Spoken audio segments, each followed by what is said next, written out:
多謝主席。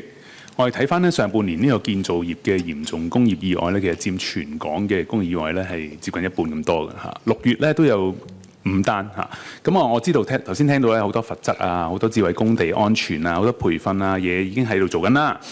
咁其實係咪已經到咗個瓶頸位呢？我哋除咗一個事後嘅檢控，其實都已經太遲呢個事後檢控啊！我哋有冇辦法可以多角度去檢視呢？我以下有幾點可以嘗試去分享一下嚇。咁我哋明嘅，其實我哋冇可能而家已經仲係用呢個只係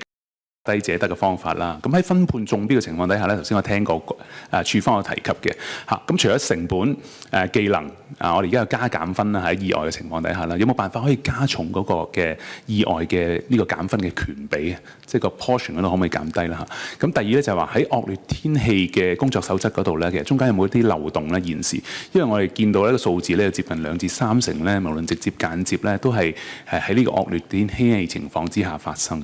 咁第三點咧就係安全人員佢哋一般嚟講，佢哋嘅報告咧，同勞工處佢平時做個地盤嘅檢測嘅層面入邊咧，係有啲脫節嘅。咁究竟嘅原因喺邊咧？係咪純粹因為真係個趕工啊，為咗只係做報告好形式化，定係都係單一主任佢哋負責嘅人數個比例太多咧？咁除此之外咧，好多議員頭先有提啦，其實科技嘅監控咧，佢嘅成本咧，我哋而家點樣可以有效減低？我了解到其實當然我哋有一個70%嘅補貼啦嚇，750萬做上限呢個咁嘅建議其實非常之好嘅。咁對於一啲中小型工程嚟講咧，有冇可能可以試下咧，係提供一啲免費去俾佢租俾佢哋去試一試？因為始終呢啲係如果有效嘅話咧，我相信對成個有效嘅監管咧係有一個一定嘅改善。咁除此之外咧，最後一點咧就係喺吊運嘅嚴重意外入邊咧，其實都有幾多係嚟自冇有效證件操作嘅喺吊運嘅意外嚇。咁喺成個建造業嚟講咧，都有接近2成係冇證啦嚇。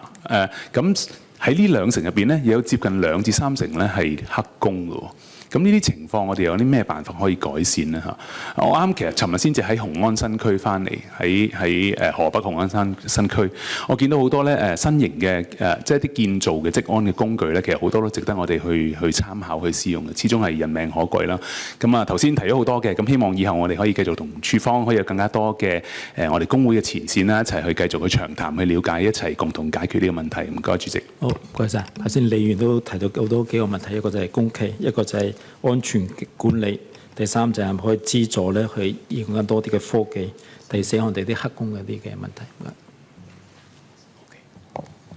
多謝李議員嗰個提問嘅嚇，咁就或者我答咗涉及勞工處有關嘅工作，咁就住一啲投標啊工期嘅事宜，我就俾其他同事去作答咁樣嚇。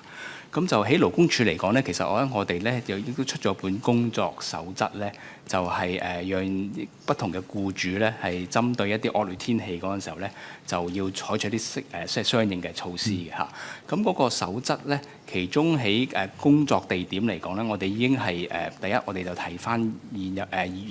僱主同埋僱員啦，係必須係要喺事先係要大家商量下，究竟喺一啲咁嘅惡劣嘅天氣情況底下，究竟嘅工作安排係如何啦？咁個大原則咧就係話咧，喺呢啲惡劣嘅天氣情況底下咧，其實咧一啲非必要嘅工作咧係必須係要停嘅嚇。如果真係冇辦法啦，因為有啲即係特殊嘅需要，有啲工作係一定係要服務係一定要提供嘅話咧，咁呢個僱主咧係需要係作出一啲嘅風險評估，咁啊針對嗰個工作嘅環境咧，就係要制定一啲針對性嘅措施去保障嗰個僱員嗰個安全嘅。咁呢個咧喺現有嗰個工作守則裏邊咧，已經係寫咗有關嘅要求，讓業界去跟㗎啦嚇。咁就吊運嗰方面咧，其實咧頭先所講啦，我哋都喺個工作守則嗰度，我哋而家更新緊嘅。咁啊，就住啲工友嗰個資歷嗰度咧，我哋其實而家都係其中一個方向考慮緊嘅咧，就係話無論係我哋行業叫埋碼員啦，係啦，或者一啲信號員都好咧，係必須係要完成一啲指定嘅課程，先至係讓佢哋可以做呢個工作嘅嚇。咁我哋相信咧，落咗啲新嘅要求之後咧，其實咧係會讓業界咧係會將嗰個吊運嘅水平咧可以一個提升嘅嚇。咁你話至於其他一啲非法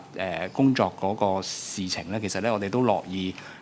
僱主又好，僱員都好，若然有呢個問題嘅話咧，係可以透過現有嘅途徑啦，向呢、即係有關嘅部門係作出呢一個轉介，咁讓我哋可以早日係跟進咁樣嘅。主席，就科技我都有少少，就算李議員嘅提問咧有少少補充。頭先有提到咧，就係我哋可以增大嘅資助咯。其實都有好消息咧，就係政府喺2026年呢，係向基金咧注資咗10億。咁另外咧，亦都喺建造議會咧就出資4億，總共14億。即係話喺呢個角度嚟講咧，我哋注資資助基金嗰度咧係擴大咗嘅。咁所以呢個都好高興可以同你分享。同埋我哋會繼續咧喺唔同嘅頭先話唔同嘅 device 裏面，我哋一路會尋求一啲更多、更廣，希望可以提升到業界嘅安全。多謝李議員。好，剛才議員都講過，有冇足夠安全管理人員呢？咁就安全管理人員底下咧，其實咧喺現有我哋嗰個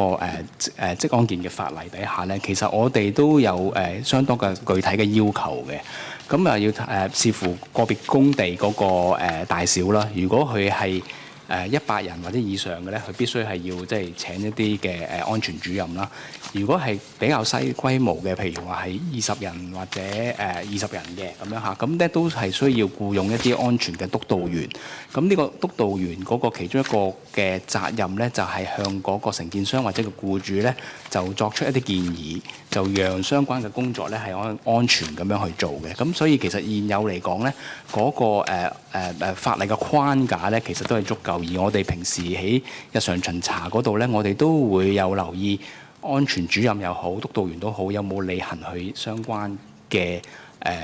工作嘅嚇。咁呢度睇下有冇補充。主席喺安全主任嗰度咧，其實喺我哋公務工程裏面咧，嗰個要求可以咁講，可以我哋再高一啲啦。我哋安全主任數目咧，如果喺工地裏面有50至200人咧，我哋有1位啦。咁如果喺700人咧，就有2位，跟住咧就1200有3位，1200以上咧就有4位。你可以見到咧，我哋喺工地安全監管方面咧，我哋都投下咗唔少嘅功夫嘅。多謝主席。